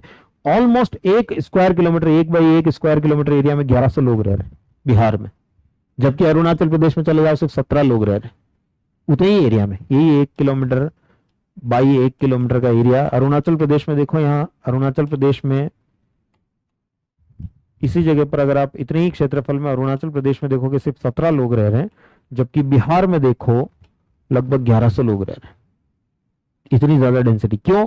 Because it is a plain area, मैदानी क्षेत्र। Arunachal Pradesh is a mountainous region, पर्वतीय क्षेत्र, वहां लोग नहीं रह पाएंगे, वहां लोग खाएंगे क्या, वहां लोग अपना ट्रांसपोर्टेशन कैसे करेंगे, परिवहन कैसे करेंगे, बहुत सारी प्रैक्टिकल प्रॉब्लम्स है। लेकिन यहां समस्या नहीं है, यहां रहा जा सकता है, यहां ट्रांसपोर्टेशन हो सकता है, ज्यादा लोग है तो ज्यादा लोगों के लिए पीने के पानी की समस्या नहीं, खाने की समस्या नहीं, मैदानी क्षेत्र, एग्रीकल्चर हो जाएगा, खेती हो जाएगी, आसानी से खेती की जा सकती है, काम हो सकता है, राइट। तो इसी वजह से ये पॉपुलेशन डेंसिटी का जो डिफरेंस आपको दिख रहा है, जनसंख्या घनत्व का जो अंतर आपको दिख रहा है, वो इतना ज्यादा दिख रहा है। ये डेटा एनसीईआरटी में नहीं है, 6 क्लास की एनसीईआरटी में नहीं है, हम आगे जब 9th और 11th क्लास की एनसीईआरटी पढ़ेंगे वहां ये डेटा आपको मिलेगा। मैदान में अगर हम जीवन की बात करें, एग्रीकल्चर सबसे बढ़िया हो सकता है, क्योंकि एग्रीकल्चर को क्या चाहिए, बढ़िया मिट्टी, बढ़िया पानी, बढ़िया क्लाइमेट, सब कुछ मिल जाएगा मैदानी क्षेत्रों में आपको। तो यहाँ आपको राइस, वीट, मेज, जूट, ये सब प्रकार की खेती जो है वो देखने को मिलेगी। दूसरा, क्योंकि आपकी सारी आवश्यकताएं यहाँ पर पूरी हो रही है, तो ऐसी जगह पे आप रहना चाहोगे, तो जो ओवरऑल जो जनसंख्या है वो आपको यहाँ ज्यादा मिलेगी। भारत का सबसे ज्यादा जनसंख्या वाला राज्य उत्तर प्रदेश, वही गंगा प्लेन से, गंगा के मैदान है जो, जिसमें उत्तर प्रदेश भारत की सबसे बड़ी जनसंख्या वही रहती हुई आपको दिखाई देगी। अगर हम गंगा के मैदानों को मिला दें, भारत की ऑलमोस्ट 25% पॉपुलेशन जो है यही रहती हुई मिलेगी, दिखाई देगी। अगर हम ओवरऑल सारे मैदानों को मिला दें भारत के, तो भारत की 50%, ऑलमोस्ट 50%, 47% पॉपुलेशन जो है वो यही रहती हुई आपको दिखाई देगी। तो पॉपुलेशन डेंसिटी आपको क्या मिलेगी, ज्यादा मिलेगी। यहां पर रिवर ट्रांसपोर्टेशन का उपयोग हो सकता है, आज भी हो रहा है। गंगा में जाओ, गंगा नदी को पार करने के लिए आज भी जो है आप नावों का उपयोग होता हुआ देखेंगे, सामान को इधर से उधर ले जाना है, नावों का उपयोग होता हुआ देखेंगे, आज भी हो रहा है। मतलब ट्रांसपोर्टेशन के इतने मीडियम्स डेवलप हो चुके हैं, इसके बावजूद भी, क्योंकि water transportation is the cheapest medium of transportation, सबसे सस्ता है, सबसे कम पोल्यूशन फैलाता है, और अगर आप चप्पू से नाव चलाओ तो किसी प्रकार का कोई प्रदूषण भी नहीं है, किसी प्रकार का कोई पोल्यूशन भी नहीं है। तो रिवर ट्रांसपोर्टेशन आज भी हो रहा है, लेकिन यहाँ रहना इतना आसान भी नहीं है, कुछ चैलेंजेस भी हैं, कुछ चुनौतियां भी हैं। क्या है, एक तो आप बहुत ज्यादा इरिगेशन हो रहा है आज के समय पर, अगर हम बात करें तो बहुत, इतना ज्यादा पॉपुलेशन है, इतनी ज्यादा जनसंख्या है कि उस जनसंख्या को खिलाने पिलाने के लिए हमें बहुत ज्यादा खेती करने की आवश्यकता है।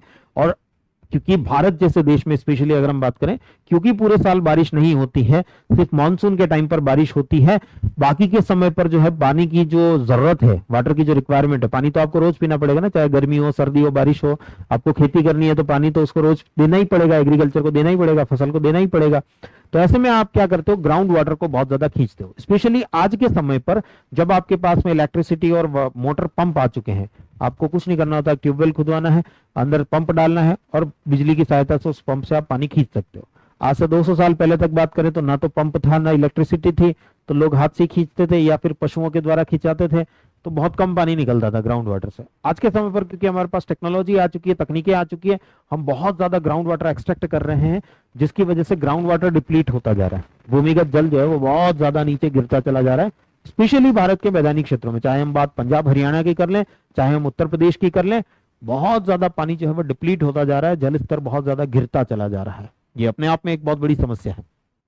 एंड पोल्यूशन हो रहा है आज के समय पर, जो है सबसे ज्यादा पोल्यूशन, हम नमामि गंगे जैसा कार्यक्रम क्यों चला रहे हैं, क्योंकि गंगा नदी जो है वो बहुत ज्यादा, गंगा जो भारत की सबसे पवित्र नदी मानी जाती थी, आज भारत की सबसे घटिया नदियों में से एक हो चुकी है। उसके पानी की क्वालिटी इतनी घटिया हो चुकी है कि आप उसको पी नहीं सकते हो। जो भारत की सबसे पवित्र नदी है, जो भारत के मान्यताओं में, धार्मिक मान्यताओं में जो भारत की इतनी पवित्र नदी है कि आपके सारे मन के पाप तक धो देती है, शरीर के गंदगी तो धो ही देती है, मन के पाप तक धो देती है, वो नदी आज खुद इतनी गंदी हो गई है कि आपका मन नहीं करेगा कि इस नदी को हाथ भी लगाए हम, इतनी बुरी स्थिति उसकी हो चुकी है। तो पोल्यूशन जो है, प्रदूषण जो है वो नेक्स्ट लेवल पर जा चुका है आज के समय पर।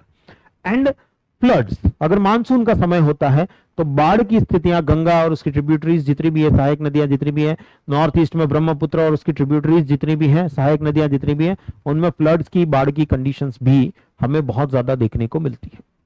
तो ये अपने आप में एक बहुत बड़ी समस्या, चैलेंज जो है वो बन जाता है। राइट।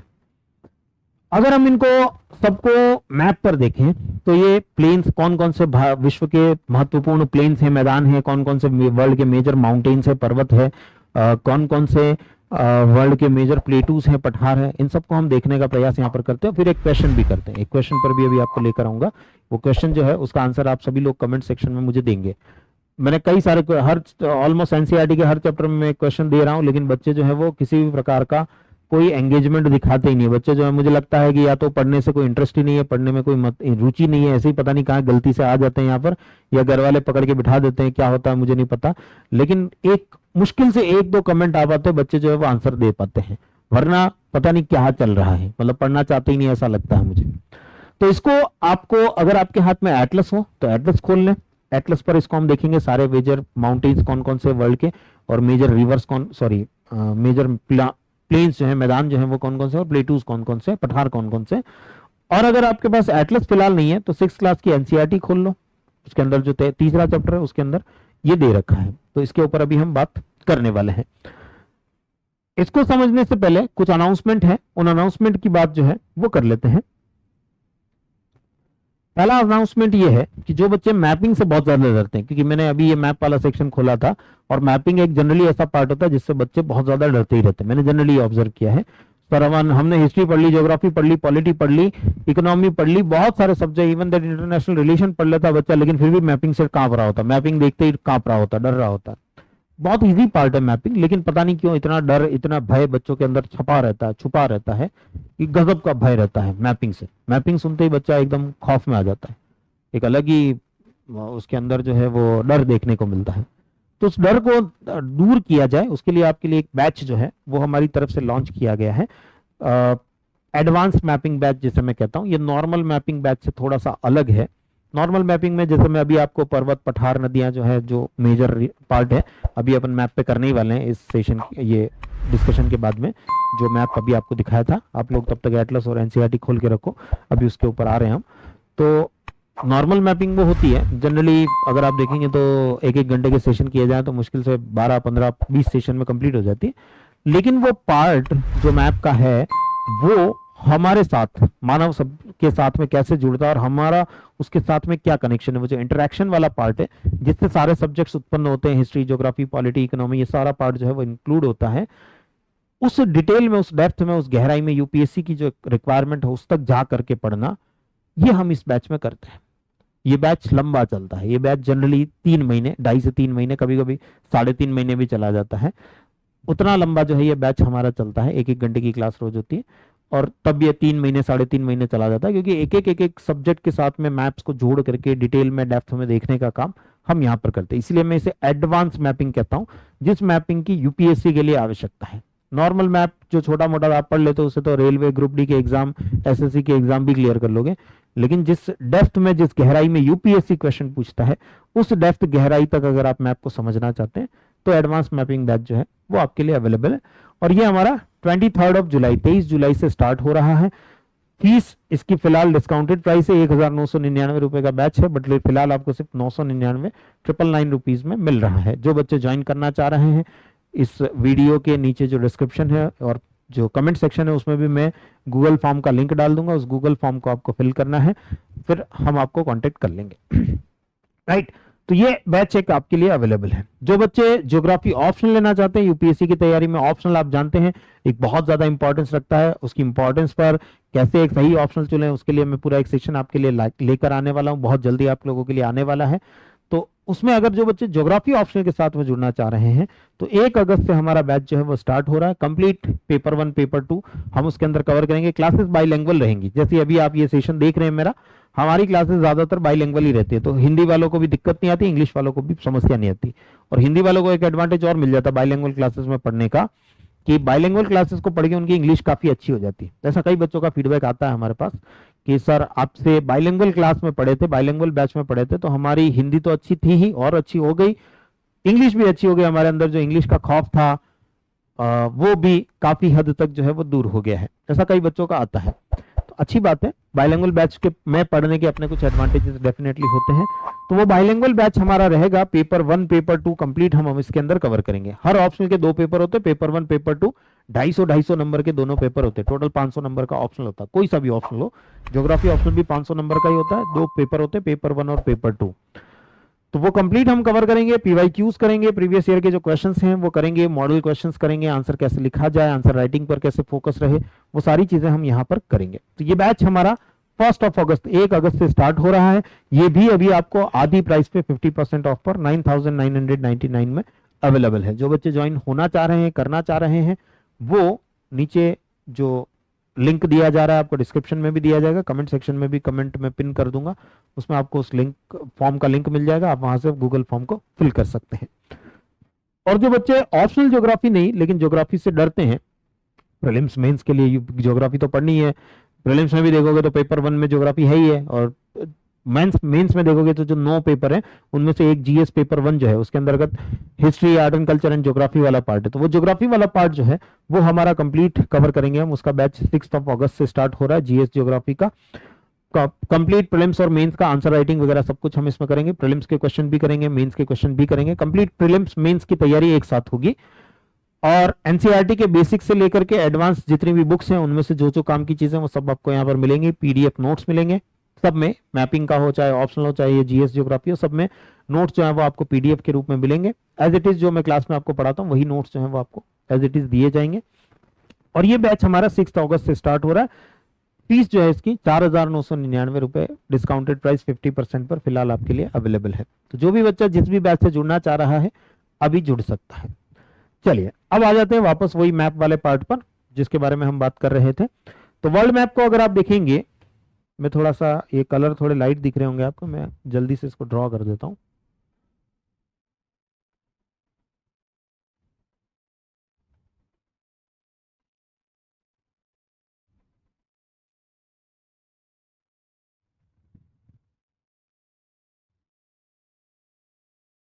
ताकि आप वर्ल्ड मैप को ज्यादा अच्छे से समझ पाओ। और सारे माउंटेन्स आपको मार्क करने हैं। जो बच्चा ये सोच रहा है हम सिर्फ ये देख करके काम चला लेंगे, नहीं चलेगा।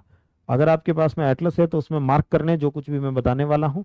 एटलस नहीं है तो एनसीईआरटी के अंदर मार्क करने हैं। फिलहाल एनसीईआरटी हाथ में होगी तो उसमें भी आपको ये मार्क करने हैं, बिना मार्क किए आपको याद नहीं रहने वाली है। जो बच्चे मैपिंग में आएंगे मैं उनको बताऊंगा मैप कैसे याद किए जाते हैं। मैप याद नहीं होते, मैप को लर्न किया जाता, सीखा जाता, और फिर उनको या लंबे समय तक रिटेन कैसे किया जाए उसकी टेक्निक जो है वो भी आपको मैपिंग बैच में मैं सिखाऊंगा। तो यहाँ अगर आप देखेंगे तो मैंने एक मोटा मोटी वर्ल्ड मैप जो है वो आपके सामने बना दिया है। इसमें अगर हम देखें सबसे पहले माउंटेन्स की बात करते हैं, पर्वतों की बात करते हैं। यहाँ देखेंगे आपको मिलेगा हिमालय, विश्व का सबसे ऊंचा पर्वत, highest mountain on this earth, that is the Himalaya. पहले हम सिर्फ माउंटेन को देख रहे हैं। दूसरा माउंटेन देखेंगे यहां पर आपको मिलेगा, that is the Ural mountain. Ural पर्वत जो है वो आपको दिखाई देगा, जो यूरोप और एशिया को सेपरेट भी करता है। इस तरफ वाला पार्ट यूरोप कहलाता है, इस तरफ वाला पार्ट एशिया कहलाता है। उन दोनों को अलग करने का काम यूराल माउंटेन करता है। नेक्स्ट माउंटेन अगर आप देखेंगे यहां मिलेगा आपको एटलस माउंटेन, अफ्रीका के अंदर, अफ्रीका के नॉर्थ वेस्ट पार्ट में आप देखेंगे एटलस माउंटेन, एटलस पर्वत आपको यहां दिखाई देगा। नेक्स्ट आएंगे नॉर्थ अमेरिका में सबसे लंबा और सबसे ऊंचा माउंटेन जो है नॉर्थ अमेरिका का, that is the Rocky mountain, Rocky पर्वत। यहां आपको रॉकी माउंटेन दिखाई देगा। मार्क करते जाना है, एक माउंटेन को मार्क करते जाना। मैंने अभी अभी आपको हिमालय दिखाया भारत के नॉर्थ में, हमने देखा यूराल माउंटेन जो कि रशिया में आता है, कंट्री वाइज बात करें तो रशिया में आता है, इधर यूरोप और इधर रशिया का बाकी का पार्ट या एशिया पर जो है वो हमें देखने को मिलता है। यहां आता है एटलस माउंटेन, नॉर्थ अफ्रीका के नॉर्थ वेस्ट में एटलस पर्वत जो है वो हमें देखने को मिलता है। मोरक्को, लीबिया, ये सारे देश वहां मिलते हैं, उन देशों में फैला हुआ हमें दिखाई देता है। नेक्स्ट आता है रॉकी माउंटेन्स, रॉकी पर्वत जो कनाडा और यूएसए में फैला हुआ है, या इस कॉन्टिनेंट को, इस महाद्वीप को हम नॉर्थ अमेरिका कहते हैं, उत्तरी अमेरिका। तो उत्तरी अमेरिका में फैला हुआ, यहाँ कनाडा है, यहाँ यूएसए है, तो कनाडा यूएसए में फैला हुआ आपको दिखाई देगा। नेक्स्ट आएंगे, आपको मिलेगी दुनिया की सबसे लंबी माउंटेन रेंज। हाईएस्ट तो हिमालय है, सबसे ऊंचा हिमालय है, लेकिन सबसे लंबा फैलाव, एक्सपांशन अगर आप देखेंगे यहां मिलेगा, इसका नाम है एंडीज, एंडीज पर्वत या एंडीज माउंटेन के नाम से हम इसे जानते हैं। ये हिमालय के बाद अगर आप देखें तो सबसे ऊंचा भी है। Himalaya is the highest. मैंने अभी आप थोड़ी देर पहले बात करी थी 8,000ers, 8,000 जो मिलते हैं वो सब के सब हिमालय में ही मिलते हैं। इवन दैट 7,000ers जो है वो भी सब के सब हिमालय में ही मिलते हैं।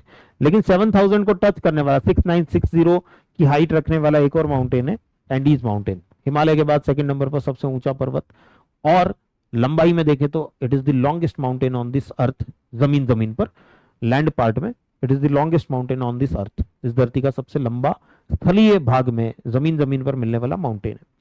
तो here we found the Andes. ये कुछ पर्वत हैं जो हमें यहाँ पर दिखाई देते हैं, कुछ माउंटेन्स, मेजर माउंटेन्स जो 6th क्लास की एनसीईआरटी बताती है, वो हमने यहाँ पर मार्क किए। अब बात करते हैं कुछ प्लेटूज की, पठारों की। दूसरे नंबर पर हमने प्लेटूज देखे थे, पठार देखे थे, तो पठारों को मार्क करते हैं। प्लेटू अगर आप देखेंगे, जो तिब्बत का पठार हम बात करते हैं, हिमालय के जस्ट नॉर्थ में, it is the Tibetan प्लेटू, Tibet का पठार, which is the highest and largest प्लेटू of this earth. इस धरती का सबसे ऊंचा और सबसे बड़ा पर्वत है, जिसको हम रूफ ऑफ द वर्ल्ड या संसार की छत के नाम से जानते हैं। वो हिमालय के जस्ट नॉर्थ में, चाइना के अंदर तिब्बत वाला जो पार्ट है वहां पर मिलता है, इसीलिए इसे तिब्बतिन प्लेटू या तिब्बत के पठार के रूप में देखा जाता है। सेकेंड प्लेटू अगर आप यहाँ आएंगे तो यहाँ आपको मिलेगा ईस्ट अफ्रीकन प्लेटू, पूर्वी अफ्रीकी पठार। ये वाला जो अफ्रीका के ईस्ट में आपको दिख रहा है, तो इसलिए इसका नाम ईस्ट अफ्रीकन प्लेटू या पूर्वी अफ्रीकी पठार हमें देखने को मिलता है। ये वाला पार्ट पूरा का पूरा आपको मिलेगा। राइट, तो ये कुछ प्लेटूज हैं, कुछ पठार हैं जो कि इस चैप्टर में पर्टिकुलरली दे रखे हैं। हालांकि बहुत सारे प्लेटूज हैं और भी बहुत सारे माउंटेन्स हैं। आगे जैसे जैसे मैप्स में आता जाएगा, एनसीईआरटी के नेक्स्ट चैप्टर्स में आता जाएगा, वैसे वैसे अगली क्लासेस 7वीं 8वीं 9वीं क्लास की जब एनसीईआरटी पढ़ेंगे तो वहां आता जाएगा, वहां और डिस्कस हम करते रहेंगे मैप के साथ में। और बाकी जो बच्चे मैपिंग बैच में आएंगे वहां तो अपन डिटेल में सब कुछ देखेंगे, बहुत डिटेल में बात होती है। मैपिंग बैच में जो भी बच्चे आते हैं, बाकायदा मैं बहुत सारी जगहों के वीडियोस भी दिखाता हूँ बच्चों को। जैसे जो अभी मैंने बात करी एंडीज की, तो एंडीज की हाईएस्ट पीक है एकांकागुआ, तो वहाँ का वीडियो दिखाता हूँ मैं आपको। रिवर्स की जब बात आती है, नदियों की बात आती है, अमेजन रिवर का वीडियो दिखाता हूँ मैं। जो वर्ल्ड का हाईएस्ट वाटरफॉल है एंजल फॉल्स, एंजल जलप्रपात, उसका वीडियो दिखाता हूँ मैं। बहुत सारे जो पार्ट है, विक्टोरिया वाटरफॉल है अफ्रीका में, उसका वीडियो दिखाता हूँ मैं। तो ऐसे बहुत सारी चीजें हम जो है हम वीडियो और फोटोज से ही समझने की कोशिश करते हैं। वीडियो और फोटो से आपको वो जो जिस गहराई में वो बात समझ आती है ना, वो बात ऐसे ही समझ नहीं आती। इसीलिए मैंने ये मैप वाला पार्ट आपके लिए स्पेशली आज कवर किया है। एनसीईआरटी भी इसीलिए चैप्टर में मैप्स को इंक्लूड करती है, क्योंकि मैप्स की हेल्प से जिस गहराई में, जिस डेप्थ में आप चीजों को समझ सकते हैं, उतना नॉर्मली पढ़ के नहीं समझ सकते। मैप्स के साथ में जब पढ़ेंगे तो समझ जा पाएंगे। और इसीलिए अगर आप देखेंगे यूपीएससी भी उसी इंपॉर्टेंस को देखते हुए, उसी महत्व को देखते हुए, अगर आप देखें यूपीएससी का जो प्रीलिम्स का सिलेबस है उसमें मैपिंग सेक्शन इतना छोटा है, 0.0001% भी नहीं होगा मैपिंग सेक्शन अगर पूरे यूपीएससी के सिलेबस में देखें तो। लेकिन उससे हर साल लगभग 10 क्वेश्चन आ रहे हैं, 100 में से 10 क्वेश्चन मैपिंग से आ रहे हैं। कभी 8 आते हैं, कभी 11 आते हैं, कभी 12 आते हैं। एवरेज अगर आप देखेंगे तो 9 से 10 क्वेश्चन आपको हर साल देखने को मिल रहे हैं मैपिंग सेक्शन से। इतना ज्यादा इंपॉर्टेंस क्यों दे रही है यूपीएससी? क्योंकि इस मैप को समझ करके जिस गहराई में, जिस डेप्थ में आप चीजों को समझ सकते हैं, उतनी गहराई बिना मैप के नहीं आ सकती। खाली ऐसे ही पढ़ लेना, वो गहराई, वो डेप्थ, वो समझ जो है जिस लेवल पे यूपीएससी आपकी समझ को चाहती है उस लेवल पे नहीं आ पाती। इसी वजह से मैपिंग के साथ में जोड़ करके पढ़ा जाता है इन सबको। एनसीईआरटी इसीलिए हर चैप्टर में मैप को ऐड करने की कोशिश करती है। इवन दैट आप देखोगे आगे हम हिस्ट्री के चैप्टर्स पढ़ेंगे, हिस्ट्री में भी मैप्स का उपयोग करती है एनसीईआरटी, क्योंकि हिस्ट्री भी मैप्स के बिना, जब तक आप उस जगह की ज्योग्राफी को नहीं जानते हो तब तक आप उसको नहीं समझ पाओगे। और इसीलिए जो वाई सोशल साइंसेस का जो पार्ट हमने कवर किया था स्टार्टिंग में, उसमें देखिए एनसीईआरटी जो फर्स्ट थीम में फर्स्ट बात ही करती है वो यही करती है, locating places on the earth. First theme का फर्स्ट पार्ट, पृथ्वी पर स्थानों की स्थिति। अगर आप वही नहीं जानते कौन सी जगह, कौन सी, ये कहां है, यही नहीं जानते, भारत में दिल्ली कहां है या वर्ल्ड में भारत कहां है, आपको पता ही नहीं और आप पढ़े जा रहे हो उसके बारे में। इट इज समथिंग लाइक आपको पता ही नहीं रशिया कहाँ है, आपको पता ही नहीं यूक्रेन कहाँ है, और आप पढ़े जा रहे हो रशिया यूक्रेन का वॉर चल रहा है। सर आपको क्या ही समझ आएगा? कुछ समझ नहीं आएगा। आपको पता ही नहीं इजराइल कहाँ है, आपको पता ही नहीं ईरान कहाँ है, और आप जो है इजराइल ईरान वॉर पढ़े जा रहे हो, आपको कुछ पता नहीं चलेगा क्या हो रहा है क्या नहीं हो रहा है, कुछ पता नहीं चलेगा। भारत ने ऑपरेशन सिंदूर चला दिया, हम वहां पर पढ़ रहे हैं कि भारत ने ऑपरेशन सिंदूर जो है वो पीओके में भी चलाया और पाकिस्तान के पंजाब प्रांत में भी चलाया। अब आपको पता ही नहीं पाकिस्तान कहाँ है। चलो ये तो फिर भी पता होगा, इंडिया में, इंडिया का मैप देखते हो साथ में पाकिस्तान दिख ही जाता है, लेकिन पाकिस्तान में पंजाब कहाँ है आपको पता ही नहीं, पीओके कहाँ है आपको पता ही नहीं, और हम ऑपरेशन सिंदूर को पढ़ रहे हैं। कुछ समझ नहीं आएगा आपको जब तक आप उस जगह को नहीं जानते हैं, तब तक आप उन सब चीजों को नहीं समझ सकते। बाय द वे मैंने आपके लिए इजराइल और ईरान वाला जो पार्ट था उसके लिए एक सेशन किया, ऊपर आई बटन पर लिंक दे दूंगा, सारा मैपिंग वाला पार्ट वहां पर कवर किया है। तो सबसे पहले इसीलिए एनसीईआरटी ने ये चैप्टर रखा है, सबसे पहली ये चीज रखी है कि अगर आप ये जानते हो तो फिर बाकी की चीजें समझ पाओगे। अगर आप यही नहीं जानते हो, बाकी की चीजें नहीं समझ आएगी। इसीलिए यही चीज की इंपॉर्टेंस को देखते हुए मैप जो है उसको एनसीईआरटी बहुत ज्यादा फोकस करती है, यूपीएससी बहुत ज्यादा फोकस करती है। प्रीलिम्स में 0.0001% रखने वाले, एडवांटेज रखने वाले पार्ट को प्रीलिम्स में 10% का एडवांटेज दे देती है यूपीएससी, ऐसे ही नहीं दे देती है। वो चाहती है कि मेंस में वही बच्चे आए जिनको मैपिंग आती हो। जो ऐसे ही कुछ रट करके प्रीलिम्स क्लियर करने की सोच रहे हैं वो वहीं प्रीलिम्स में ही छट जाए। प्रीलिम्स जैसा मैंने आपको पहले भी बता चुका हूं, प्रीलिम्स एक भीड़ छांटने का एग्जाम है, स्क्रीनिंग टेस्ट जिसको हम कहते हैं, भीड़ छांटने का एग्जाम। वहां पे उनको वो भीड़ छांटनी है जो किसी काम की नहीं है, और इसीलिए वो मैपिंग के इतने क्वेश्चन पूछते हैं कि जिसको मैपिंग ना आए वो यहीं छट जाए, आगे मेंस में हमें चाहिए ही नहीं ऐसा बंदा। तो इसीलिए एनसीईआरटी और यूपीएससी दोनों ही मैपिंग सेक्शन पर इतना ज्यादा फोकस करती हैं, और इसीलिए आपके लिए पूरा मैपिंग का एक सेशन जो है वो मैंने आपके लिए, पूरा कोर्स जो है वो यहाँ पर मैंने आपके लिए बना दिया। 23 जुलाई से हमारी क्लासेस स्टार्ट होने वाली है। राइट, तो ये कुछ प्लेटूज हैं, पठार हैं जो हमने मार्क किए। नेक्स्ट बात करते हैं कुछ मैदानों की। मैदान कहाँ कहाँ पर है उनको भी हम मार्क करते हैं। प्लेन्स, वर्ल्ड के कुछ मेजर प्लेन्स जो हैं उनकी बात करते हैं।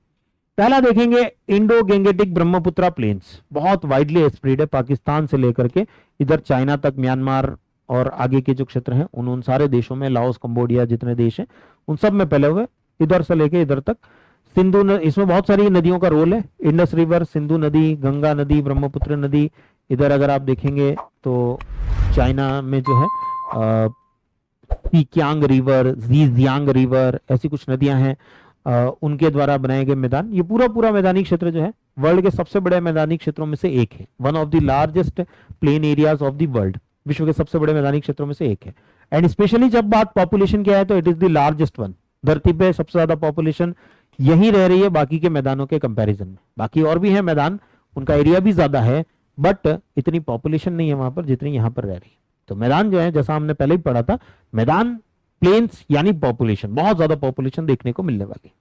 दूसरे मैदान अगर आप देखेंगे, नाइल रिवर, नील नदी, बहुत सारे देश इसमें, इजिप्ट, सूडान, ये सारे देश जो हैं वो यहाँ पर हमें दिख जाते हैं।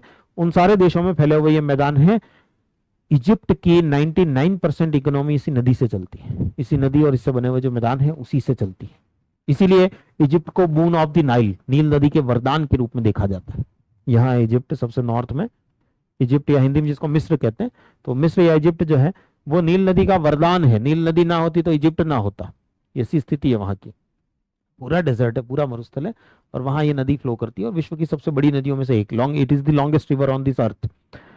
और शानदार मैदान बनाती है, शानदार जो है खेती होती है कॉटन। इजिप्ट में एक शहर है अलेक्जेंड्रिया, गीजा, अलेक्जेंड्रिया, ये कुछ शहर हैं जो कॉटन के लिए वर्ल्ड फेमस है। पूरे विश्व में यहाँ से कॉटन जो है एक्सपोर्ट किया जाता है, निर्यात किया जाता है। वो सब हम मैपिंग में पढ़ेंगे। तो ये पूरा पूरा पार्ट जो है वो एक प्लेन एरिया, एक मैदानी क्षेत्र जो नदी द्वारा बनाया गया, और बहुत ज्यादा पॉपुलेशन, बहुत ज्यादा सिविलाइजेशन जो है उसको होल्ड करके रखे हुए, उसको वो टिकी हुई है इसी की वजह से। नेक्स्ट प्लेन अगर आप देखेंगे नॉर्थ अमेरिका में, यहां देखेंगे these are known as Mississippi plains या प्रेरी प्लेन्स, प्रेरी के मैदान, या यहाँ पर एक बड़ी नदी फ्लो करती है जिसका नाम मिसिसिपी है, तो मिसिसिपी के मैदान या प्रेरी के मैदान, प्रेरी प्लेन्स या मिसिसिपी प्लेन्स के नाम से इनको जाना जाता है। Again one of the largest plains on this earth, इस धरती के सबसे बड़े मैदानों में से एक, इनको भी देखा जाता है। एंड देन आते हैं यहाँ पर अमेजन रिवर के फॉरेस्ट, अमेजन रिवर के जंगल जो है यहाँ पर हमें देखने को मिलते हैं, सेल्वास के नाम से इनको जाना जाता है। एंड इसके आसपास के जो मैदानी क्षेत्र हैं उनको अलग अलग नामों से जाना जाता है, जैसे कि लानोस, कैंपोस, ये सब एनसीईआरटी में नाम नहीं दिए हैं, लानोस, कैंपोस, ये सब नाम नहीं मिलेंगे आपको, 6th क्लास में तो नहीं मिलेंगे आपको, बट ये सब जाने जाते हैं। अपन मैपिंग बैच में इन सब चीजों को कवर करेंगे, डिटेल में एक एक मैप जो है वो देखेंगे। तो ये एक बड़े मैदान यहाँ पर भी हमें देखने को मिलते हैं। ये कुछ बड़े बड़े मैदान जो है, मेजर माउंटेन्स वर्ल्ड के 6th क्लास के एनसीईआरटी में जो दिए हमने कवर किए, मैप पे देखा उनको। और मैं फिर कह रहा हूं, मैप पर जब तक आप नहीं देखोगे, जब तक उनको मार्क नहीं करोगे, आपको कुछ समझ नहीं आएगा। हो सकता है आपको अभी लग रहा होगा अरे सर आपने बता दिया, हमको याद हो गया, 4 दिन बाद आपको पूछूंगा मिसिसिपी प्लेन्स का है, आपको हवा नहीं लगेगी, और 10 दिन बाद पूछूंगा तो बोलोगे सर नाम ही जिंदगी में पहली बार सुन रहे हैं, ऐसी स्थिति आएगी। तो इसलिए मैप पे मार्क करना इनको जरूरी है, देखना जरूरी है, ताकि आपको याद रहे। और अगर आपने एक बार मैप पे जाके देखा ना, आप खुद फील करोगे, आपकी रिटेंशन पावर बढ़ जाएगी, आपको लंबे समय तक वो चीजें याद रहेंगी। 2 महीने बाद भी कोई उठा के पूछेगा, कुछ तो याद आ रहा है, मिसिसिपी के मैदान हमने मैप में, वर्ल्ड मैप में कहीं इस तरफ तो देखे थे, इतना तो आपको याद आ ही जाएगा। तो ऐसे इसीलिए एनसीईआरटी जो है मैप्स का उपयोग करती है और हमें करना चाहिए। हर चैप्टर में एनसीईआरटी मैप्स का उपयोग करती है, हमें भी हर चैप्टर में, चाहे वो हिस्ट्री का हो चाहे ज्योग्राफी का हो, जहां जहां एनसीईआरटी ने मैप्स का उपयोग किया उनको देखना चाहिए। सीधे क्वेश्चन आते हैं, ये बात भी मैं आपको बता दूं, मैप में जो लोकेशंस दे रखी, स्पेशली एनसीईआरटी 6, 7, 8, 9, 10 की जो एनसीईआरटीज हैं, इनमें एक एक जो मैप छपा हुआ है ना, उस मैप से सीधा सीधा क्वेश्चन आपके सामने प्रकट हो जाता है, सीधा सीधा, कभी कुछ बदला ही नहीं है। यूपीएससी ने सीधा प्रीलिम्स में आपके सामने क्वेश्चन पटक देती है यूपीएससी। इसलिए भी इनकी इंपॉर्टेंस बढ़ जाती है इन मैप्स की, कि अगर आप इनको सिर्फ एनसीईआरटी में जो मैप्स दे रखे ना, उनको भी एक बार देख लो, 5-7 बार रिवीजन कर लो, आपके मैपिंग के क्वेश्चन प्रीलिम्स के काफी सारे सॉल्व हो जाते हैं। राइट, तो ये पूरा एक पार्ट है जिसको हमने कवर किया, मैपिंग वाला। लास्ट पार्ट, एक छोटा सा और पार्ट है जिसको हम कवर कर लेते हैं। एंशिएंट इंडिया में अगर हम बात करें, प्राचीन भारत में अगर हम बात करें, इस चैप्टर के एंड में एक सेक्शन बना रखा है एनसीईआरटी में। आप जानते हैं कुछ बॉक्स बने होते हैं अलग अलग से, ताकि आपको चीजें और समझा सके, वो और एग्जाम्पल दे सके, उदाहरण दे सके। तो उसी उदाहरणों के बॉक्स में एक उदाहरण इन्होंने दे रखा है, तमिल संगम पोएट्री जो है, तमिल संगम साहित्य या काव्य जिसे हम कहते हैं, जो 3rd सेंचुरी बीसीई से लेकर के, अगर आपने हिस्ट्री थोड़ी पढ़ी है, नहीं पढ़ी तो अपन आगे पढ़ेंगे, अपन एनसीईआरटी सारी एनसीईआरटी को कवर करेंगे, उसमें हिस्ट्री, ज्योग्राफी, पॉलिटी, इकोनॉमी सारे चैप्टर कवर करेंगे।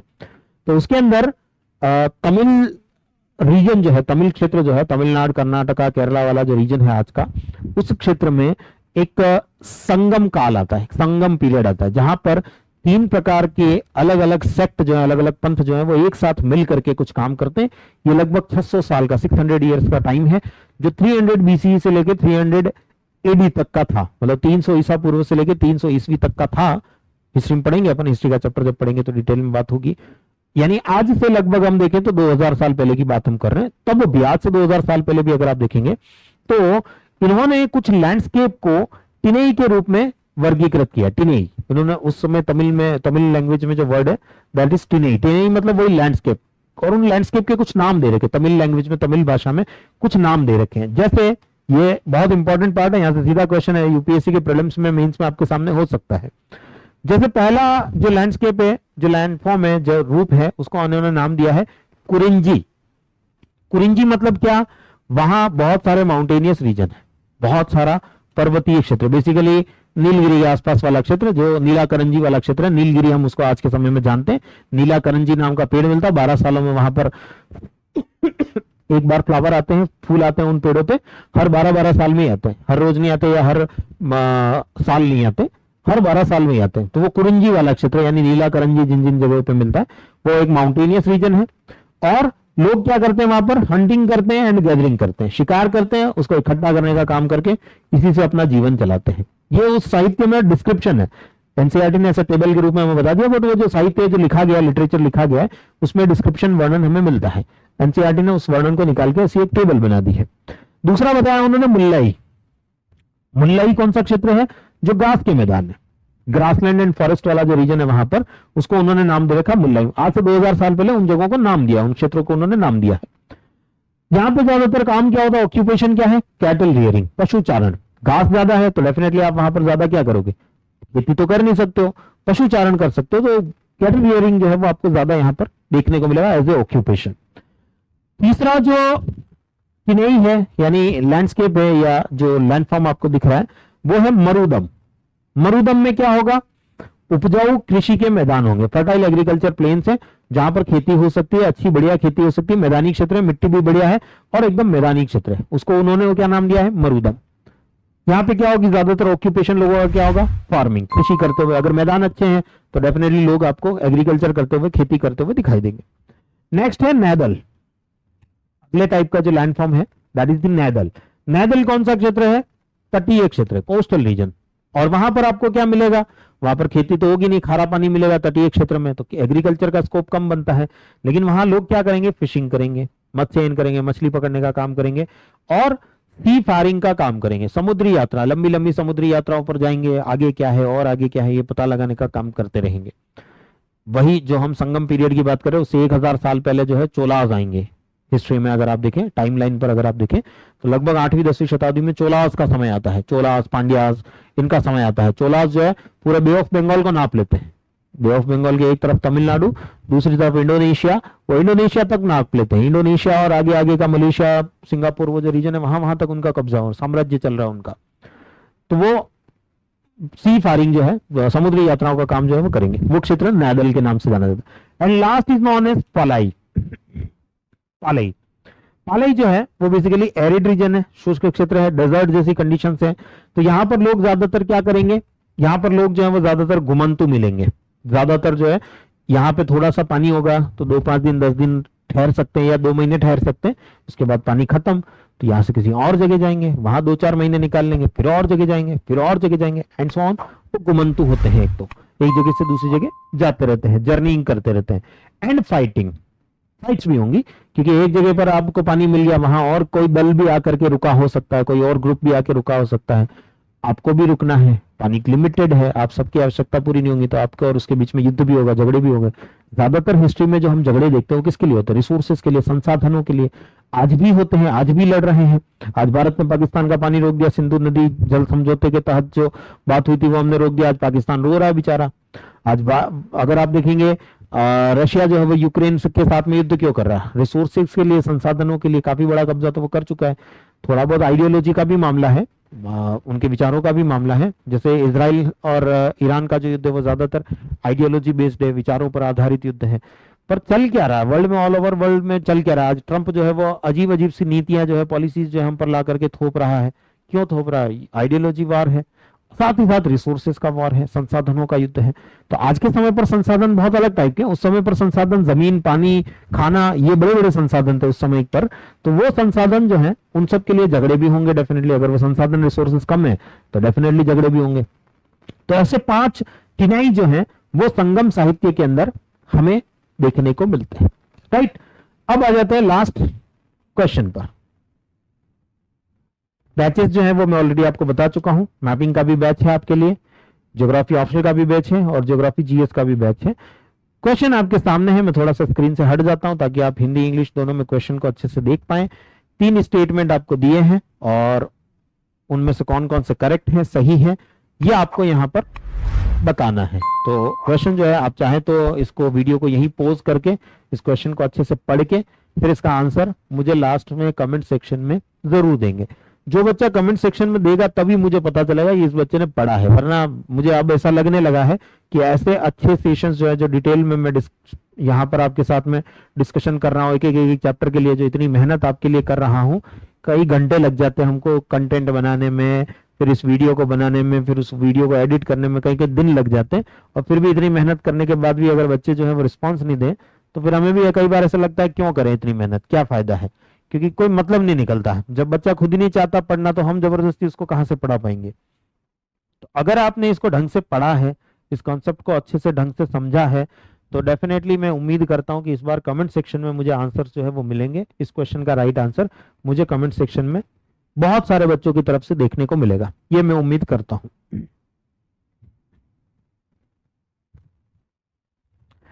राइट, चलिए, और इसकी अगर आप पीडीएफ चाहते हैं तो पीडीएफ आपको जो टेलीग्राम चैनल है हमारा @PV सर जी के नाम से सर्च करेंगे, टेलीग्राम चैनल को सब्सक्राइब कर लें, पीडीएफ सारी वहीं पर मिलेंगी आपको, तो टेलीग्राम चैनल सब्सक्राइब कर लें। इसके साथ ही व्हाट्सएप पर भी प्रवीण वैष्णव पीवी सर के नाम से सर्च करेंगे, मेरा चैनल आपको मिल जाएगा। फेसबुक पर पीवी सर जी के नाम से सर्च करेंगे, आपको मेरा जो पेज है वो मिल जाएगा। अगर आप एक्स पर हैं, ट्विटर पर हैं, तो @प्रवीण पीवी सर सर्च करेंगे, आप मुझे फॉलो कर सकते हैं वहां पर।